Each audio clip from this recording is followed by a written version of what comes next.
我亲手将沈寂从地下乐队主唱捧成了聚光灯下的音乐诗人。恋爱7年，他私密社交账号泄露，百万粉丝狂欢于他字里行间的深情。他今天是穿了香玉子的针织衫，像朵安静的晚香玉，想藏起来只给我看。新写的旋律第一个弹给他听，他眨着眼说别音像流星，我整颗心都为他坠落了。送他的海蓝宝手链，衬得他万骨更白了。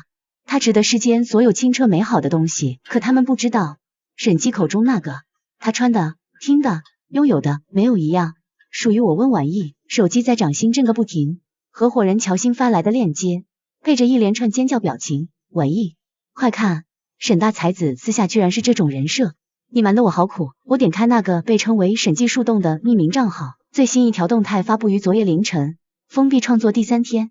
想他，没有他的气息萦绕，灵感都是哭的。我的缪斯配图是一角模糊的窗棂和半只搭在钢琴键上的手，那枚我跑了无数珠宝店才找到的，据说能安神助创的月光石尾戒，在他指尖泛着冷润的光。下面评论早已过万，救命！表面高冷厌世，私底下是粘人灵感源泉。嫂子到底是何方神圣，能把沈寂养成这样？考古了全部博文，这是什么神仙爱情？沈寂每次获奖感言都只提感谢我的光，原来光在这里。指尖滑动，一条条翻过去，字字缱绻，句句深情。时间跨度长达3年，3年来，我看着他领奖，陪着他熬过创作瓶颈。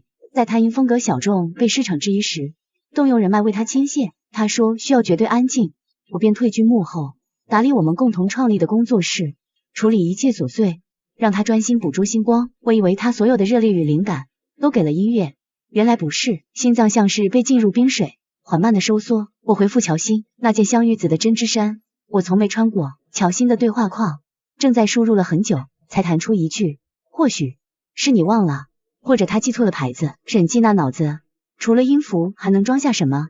不是忘了，是根本没有。但香玉子，我的确有过一件类似颜色的开衫。3年前，沈寂首次入围重磅音乐奖项，颁奖礼前夜，我听说他欣赏某位以温柔知性著称的女设计师，特意换了风格，穿上那件价格不菲的淡紫色羊绒衫，去他排练室奏润喉糖。他正和乐队成员调试音效，隔音玻璃后，他抬头瞥见我，眉头机不可察的蹙了一下。休息间隙，他出来，倚着门框，目光从我头发扫到鞋尖，最后定格在那片淡紫上，嘴角扯出一个意味不明的弧度。温婉意，他声音带着排练后的微哑，却字字清晰，你不适合这个颜色，显得很旧，像过季的，努力想跟上潮流却徒劳的旧款式。乐队里有人发出低低的嗤笑，我脸颊瞬间滚烫，手里的糖盒变得千斤重。那件衣服再也没出现在我的衣橱。手机日历无声的弹出一个提醒，生日，今天是我30岁生日。沈寂昨天清晨离开的，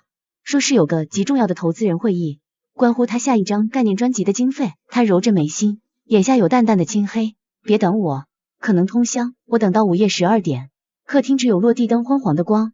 我给他发去一条消息，忙完了吗？石沉大海。而那个树洞账号在晚上11点50分更新一番，不想回，应付不完的虚伪面孔，不如看着他发呆。看谁？我关掉手机，从凌晨坐到天色泛青，玄关传来指纹锁开启的轻响，浓烈的威士忌与一丝清冽的不属于我的雪松香水味弥漫开来。沈寂靠在玄关柜上，低头按着手机，屏幕荧光映亮他半边优越的侧脸。他看到客厅的光，才略略抬眼，还没睡。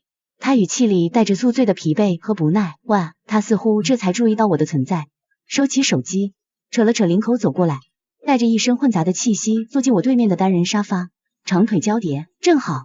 他揉了揉太阳穴，声音沙哑，帮我煮杯生蜜水，老配方。他喉咙脆弱，我拜师学来的方子，用年份参片配野山蜜，文火慢炖，绿的清澈。他总嫌麻烦，说味道古怪，但每次喝完后紧锁的眉头会微微舒展。我沉默的起身去厨房，指尖在触碰炖盅边缘时被灼痛了一下，留下一个鲜明的红点。水端过去，他接过去抿了一口，随即啧了一声，顺手将大半杯倒进旁边一盆我精心养护的蝴蝶兰里。温婉意，他闭着眼，语气听不出情绪，你的手艺怎么越来越倒退了？蝴蝶兰的叶子沾上浑浊的液体，瑟缩了一下，炖盅边缘似乎还残留着他指尖的温度。我低头看着自己指腹上的红点，没说话。树洞账号里，他3天前写道，他今天考的曲奇有点焦，但配着他傻乎乎的笑，我觉得那是米其林3星的味道。我是不是没救了？原来他不是味觉失灵，也不是不懂感激，他只是味蕾和心都偏向了另一个人。没事的话，我去收拾一下，今天工作室还有事。我转身想离开这片令人窒息的空间。等等，一个深蓝色丝绒小方盒在空中划了道弧线，落在我脚边。我弯腰捡起，生日。他仍闭着眼，声音含糊，路过看到的，觉得还行。打开盒子，里面躺着一条手链，链子很细，坠子是个小巧的，做工略显粗糙的新月兔玩偶。兔子眼睛是2粒劣质水钻，在灯光下折射出廉价的光，和他账号里提到的清纯美好的海蓝宝天壤之别。而他最新那条不露脸的自拍里，腕上赫然换了一条穿戴着银色星运与星辰的手链，设计精巧，在冷白皮肤上熠熠生辉。配文：和我的月亮拥有了同一片星空。你看，我就说肯定是你想多了。隔天，乔欣拎着咖啡来找我，一眼看到我随手放在茶几上的新月兔手链，松了口气似的。沈记这人你还不知道，嘴硬心软，审美直男，送个礼物都这么别致。但这不正说明小号里那个被宠上天的他就是你吗？他把手机屏幕对到我面前，是沈记前几天一场音乐分享会的新闻图。台上，他与特邀的女大提琴家合作，两人之间礼貌地隔开了至少半个人的距离，目光毫无交汇。看看这避嫌避的跟中间有堵墙似的。还有他身边除了合作方，哪还有年轻女性？他工作室都快成和尚庙了，上次媒体还内涵他性别歧视呢。我摩挲着粗糙的兔子耳朵，说不出反驳的话，可直觉像细密的藤蔓缠绕心脏，越收越紧。那廉价的质感挂在真丝睡裙的系带上，突兀又可笑。乔欣观察我的脸色，试探道：要不你现在联系他一下，就问个平安。他昨天不是喝多了吗？我几乎本能的抗拒，他在忙的时候不喜欢打扰。今时不同往日。乔欣点开树洞账号，指着一条博文，你看他自己说的，他每次查岗我都暗暗开心，是不是有病？就喜欢他紧张我的样子，求老天让他天天查我。评论区一片磕死我了。在乔欣鼓励又担忧的目光下，我终究拿起自己的手机，拨通了沈记的电话。铃响3声，接了，背景音有些空旷的回声，夹杂着规律的类似重物摩擦的声响。喂，沈记的声音传来，气息微喘，但不算冷漠。我想问问你，昨天喝多了，今天头疼吗？在哪里？我问的有些生硬。在攀岩馆。他回答得很快，跟周巡一起活动一下，找新专辑的肢体节奏。周巡是他合作多年的执行经纪，稳重可靠，我也是熟悉的，一个刚刚订婚，忙于筹备婚礼的直男。我紧绷的神经松懈了一丝。哦，那你们注意安全，你膝盖旧伤，别挑战太高难度。电话那头传来他一声极轻的嗤笑，仿佛在说又来了。知道了。他顿了顿，今晚要跟投资方那边的人吃饭，挽回。周巡一起吗？我下意识追问。他应了一声，不说了，到我了。通话干脆利落的被挂断。乔欣拍拍胸口，看吧，我就说。他话未说完，我的手机屏幕亮起，一条新的微信消息弹出，来自周巡。温姐，生日祝福补上，昨天陪未婚妻试婚纱忘了，见谅见谅。另外，沈哥新专辑的初步宣传计划我发您邮箱了，有空看看。我盯着这条消息，血液仿佛瞬间冻结，手指僵硬的打字回复，谢谢，宣传我会看。对了，沈记说你今天陪他在攀岩馆。消息几乎是秒回，周巡发来一个巨大的问号表情包，紧接着是一段语音，点开，他充满困惑的声音炸响在安静的客厅。攀岩馆？没有啊，温姐，我上周就正式离职交接完了，沈哥没跟您说吗？我未婚妻家那边开了个民宿，我们打算回去经营，婚礼也在老家办，我现在已经在高速上了。攀岩馆在城市另一端的艺术园区内，私密性极高。我赶到时，透过巨大的落地玻璃，看到沈记正从一面岩壁顶端速降而下，动作流畅。他只穿了件黑色背心，肌肉线条绷紧，汗水沿着锁骨滑落。他不是一个人，下方保护点站着个穿浅灰色运动套装的女孩，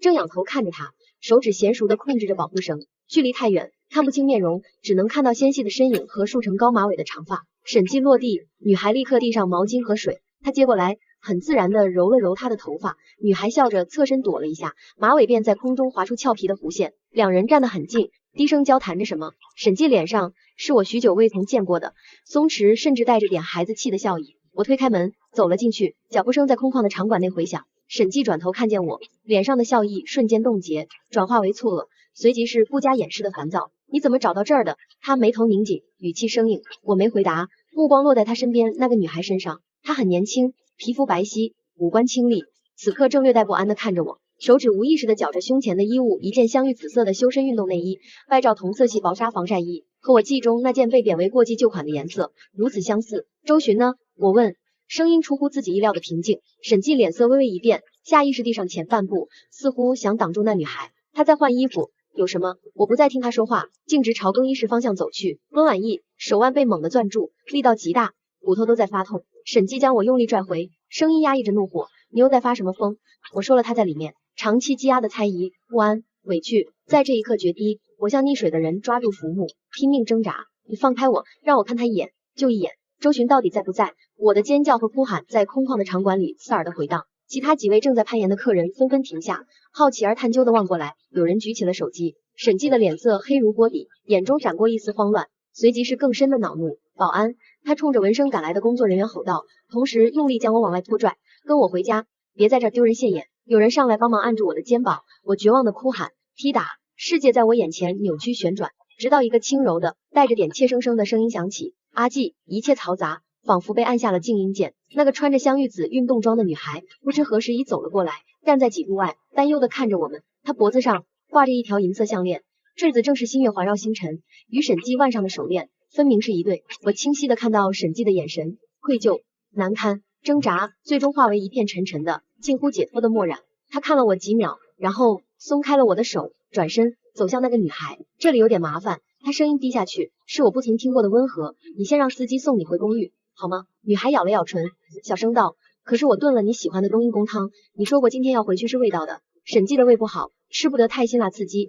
这句话几乎要冲口而出，可下一秒沈寂笑了，他抬手用拇指轻轻擦过女孩脸颊上不知是汗水还是泪水的一点湿痕。好，他说等我回家。女孩这才点点头，又飞快地瞥了我一眼，转身小跑着离开，直到她的身影消失在大门外，沈寂才重新看向我。我头发散乱，衣衫不整，只有腕上那个可笑的星月兔手链随着我的颤抖晃动着。他眼中似乎掠过一丝不忍，伸手想帮我理一下鬓发，我猛地后退一步，他的手将在半空。婉意，他声音干涩，我听见自己空洞的声音响起，暂时分开，彼此冷静一下吧，别闹。他眉头又皱起来，伸手要拉我，我没动，是他的手机先响了，特殊的铃声轻快跳跃，屏幕亮起，是一张女孩对着镜头做鬼脸的自拍照，笑得无忧无虑。沈寂愣了一下，几乎是立刻松开了我的手，侧身接起电话。怎么了？他的语气瞬间切换，是那种全神贯注的温柔。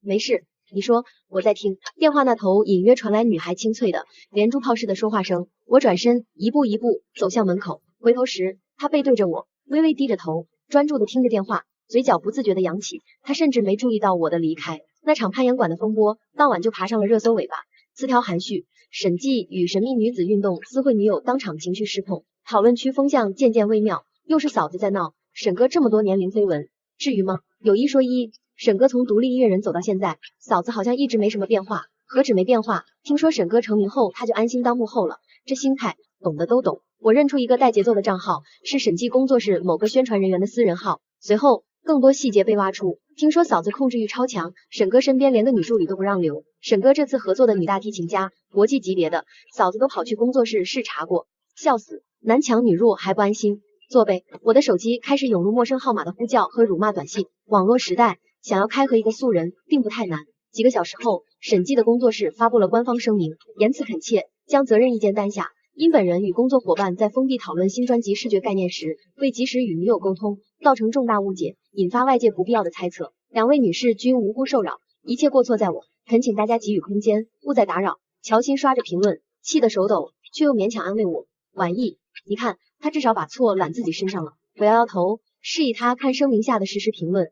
懂了，所以又是嫂子敏感多疑，见不得沈哥有正常异性工作交往。工作伙伴，沈哥工作室不是号称全员男性吗？这伙伴哪来的？心疼沈哥，搞艺术还要天天安抚后院。只有我觉得两位女士这个说法有点灵性吗？另一位是谁？偶尔有理智的声音冒出，审计之前的执行经济不是男的周巡吗？什么时候换的工作伙伴？这条评论存活了不到1分钟，消失无踪。乔欣瞪大眼睛，审计他这是在引导舆论，保护那个女的。我点开那个树洞账号，最新更新是一张照片，一只布偶猫蜷在沙发上，配文：妈妈心情不好，小星星要替爸爸好好哄妈妈哦。照片一角，两只手交叠着轻抚猫咪，一只骨节分明，腕上是新月星辰手链，另一只纤细白皙，无名指戴着一枚小巧的钻戒，不是我的尺寸。我曾很多次想养只猫，审计总是过敏般拒绝，猫毛到处飞，影响我呼吸和听力。温婉意，你能不能别总想着满足自己？审计这个王八蛋。乔欣红着眼，咬牙切齿，不能就这么算了。我认识几个厉害的独立媒体人，我们算了。欣欣，我打断他，异常平静，我不想再陷入与他有关的任何纠缠。7年的时光，我倾尽所有去爱的那个人，或许早在不知不觉中消散了，剩下的只是一个习惯我的付出，却将爱与热情孕妇他人的陌生人。我不恨了，只是觉得无比疲倦，拉黑他所有的联系方式，打包好属于我的物品其实不多，这个家大部分东西都是他的品味和需要。我订了最早的航班，去南方一个以安静闻名的滨海小城短居。乔欣送我，候机时，乔欣的手机响了，屏幕上跳动着的名字是审计，要接吗？乔欣举着手机，不知所措。我看着那名字闪烁了几下，伸手按下了红色的拒接键。几乎是同时，电话再次锲而不舍地响起。婉意，我知道他的固执，叹了口气，接过手机，接通。你把我拉黑了。审计的声音带着急切和一丝不易察觉的怒气。我应了一声。你现在在哪里？他追问。有什么事吗？我不答反问。电话那头沉默了几秒，呼吸声有些重。网上的舆论还是有点波及到青鹿，就是那天你看到的那位，我的新任专属编舞师叶青鹿。原来他叫叶青鹿，青鹿倒是人如其名。他刚入行，心理承受能力比较弱。你看能不能由你这边发个声明，就说那天纯粹是你误会了，他只是正常在工作，跟你道个歉，这样对大家都好。我几乎要笑出来。你知道如果我发这样的声明意味着什么吗？意味着我将坐实擅妒多疑、无理取闹的罪名，承受所有嘲讽和骂名。我知道。审计的声音低了下去，带着一种自以为是的安抚。我的公关团队可以帮你把控文案，网友忘性大，过一阵子就没事了，你忍一忍就过去了。忍一忍，又是这3个字，像一句魔咒，箍了我这么多年。那他怎么不能忍一忍？我轻声问。审计沉默了更久，然后我听到他清晰而缓慢地说，他不一样。声音很轻，却像一把最锋利的冰锥，瞬间凿穿了我心中最后一点自欺欺人的残骸。原来他是懂得如何去爱惜一个人的，只是那个人不是我。机场广播响起催促登机的声音，我可以发这个声明，我说，但条件是发完之后我们之间所有联系方式彻底断绝，不要再找我。婉意，他的声音陡然拔高，透出惊慌。我没同意。你。电话那头隐隐传来女孩带着气音的劝解。阿季，算了，别逼温姐了，都是我的错，别胡说。审计的声音立刻放软，温言安慰。离话筒远了些，我安静的听了2-3秒，然后挂断了电话，关掉手机，拔出电话卡，扔进了机场的垃圾桶。有我的道歉声明和审计团队的全力控评，风波很快被新的娱乐圈热点覆盖。我换了新的号码，只在必要时与乔欣联系。在小城，我租了间带落地窗能看到海的公寓，重新开始写歌，不是为谁，只是为自己。偶尔有作品被音乐平台收录，得到一些不错的评价和微薄的版权费。乔欣把我的联系方式给了一个靠谱的小型独立音乐工作室，我接一些编曲和填词的活，收入逐渐稳定。我不再关心审计的消息，但这个名字还是难免钻进耳朵。他高调带着叶青鹿出席了几场时尚活动，狗仔拍到他们同进同出一个高端公寓小区。他的粉丝群里，嫂子这个称谓悄然换了指向，直到半年后，他即将举办一场名为新轨的大型演唱会，预售票秒空。演唱会前一天，我收到了一个同城快递，里面是2张位置绝佳的 VIP 门票，没有署名。乔欣打电话来，语气复杂，他可能是想让你去看，听说这场演唱会他准备了很久，有很多特别安排。我拿起门票看了看，然后将它们放进了碎纸机。演唱会当晚，我打开电视，调到直播频道，舞台中央，审计坐在一束孤光下，抱着木吉他，他瘦了些，轮廓更显深刻。今天想和大家聊聊天，他声音透过麦克风有些沙哑。很多人说我的歌里总有光，是的，我的生命里确实曾有一束光，照亮了我很长很长的路。他陪我住过地下室，吃过无数顿泡面，在我每一个自我怀疑的深夜，告诉我审计，你的音乐值得被全世界听见。他为了给我买一块据说能带来灵感的矿石，省吃俭用跑了3个月的外卖。我拿到第1个大奖时，他在台下哭得比我还难看。我脾气不好，总把最糟糕的情绪留给他。我说过很多混账话，做过很多混账事。我以为那束光永远不会离开，所以肆意挥霍。直到有一天，光灭了，我才知道没有他的世界这么冷，这么黑。他抬起头望向镜头，眼睛通红，里面有清晰的水光。那束光叫温婉意。婉意，他声音哽咽，我错了，再给我一次机会好不好？巨大的环形屏幕亮起，显现出 VIP 区那个特意被圈出的空荡荡的座位，全场哗然，随即是海啸般的议论。我关掉了电视，手机开始疯狂震动，来自无数个陌生号码，我没接也没看，拉黑、删除，像清理掉一堆碍眼的垃圾。后来几年，沈记似乎沉寂了许多。听说他推掉了很多商业活动，专心做音乐，出了一张名为《进》的专辑，风格沉郁，却口碑爆棚。我搬回了原来的城市，工作室有了起色，也遇到了新的人。对方是个温润的建筑师，喜欢我的安静，也欣赏我偶尔流露的锋芒。我们相处平和，正在考虑未来。再次见到沈记是在母校的100年庆典上，他作为杰出校友坐在前排，我从侧门进入，坐在后排角落。他几次回头，目光穿过人群落在我身上，我假装没看见。典礼结束后，他在礼堂外的银杏树下叫住我聊聊。他问，人清瘦了些，气质沉稳了许多，少了当年的锐利张扬，周围有人注目。我点了点头。我们沿着熟悉又陌生的林荫道慢慢走，他断断续续说着近况，拿了什么奖，尝试了什么新风格，计划做一场不售票的公益演出。最后他停下来看着我，你过得好吗？还不错。我微笑，有喜欢的工作，也遇到了合适的人，在考虑安定下来。安定下来，他重复了一遍，眼神有一瞬的失焦，随即是浓的化不开的怅然。满意。他想说什么，最终只是动了动嘴唇，什么也没说出口。旁边路过一对学生情侣，女孩穿着漂亮的裙子，在秋风里微微发抖。男孩一边臭着脸数落她要风度不要温度，一边脱下自己的外套，不容分说的裹住她。女孩笑嘻嘻的缩在外套里，一抬头看到了沈记，眼睛瞬间亮得像星星，拉着男友就跑过来。沈记学长，真的是您，我们超级喜欢您的音乐，可以给我们签个名吗？就签。女孩红着脸递过一本精致的笔记本，签祝99可以吗？男孩也拘谨的站在一旁，眼里是纯粹的崇拜。沈记看着他们，喉结上下滚动了一下，他接过笔，在女孩指定的位置签下自己的名字，然后他看向那个满脸宠溺看着女友的男孩，声音很轻却郑重，好好珍惜他。